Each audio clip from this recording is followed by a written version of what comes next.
Le département de la Savoie présente l'étoffe des princesses ou les femmes de pouvoir de la maison de Savoie.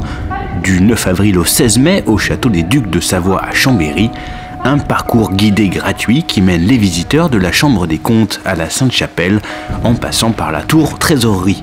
Étant fort de cette visite, 2 tableaux et 2 robes de Catherine de Médicis et de Christine de France. Ces costumes ils nous ont été prêtés par l'association Terre di Savoia qui met en valeur le patrimoine de la Maison de Savoie en Piémont. Et donc ils ont été réalisés notamment pour une exposition qui a été présentée au château de Rivoli, du côté piémontais.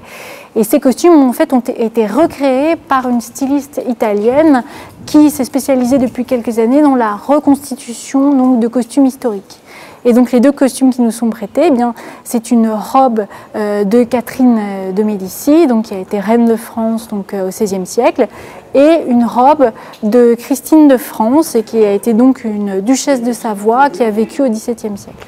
Un prêt exceptionnel rendu possible dans le cadre du projet Duc des Alpes, financé par le programme européen franco-italien Interreg Alcotra, qui permet au grand public de mieux appréhender le destin exceptionnel de ces princesses, devenues comtesses ou duchesses de Savoie, mais aussi de mieux connaître le rôle qu'ont pu jouer certaines de ces femmes d'État. Au départ, elles étaient mariées pour sceller des alliances, pour apporter des territoires, mais en fait, elles sont allées bien au-delà de ce simple rôle en fait stratégique ou diplomatique.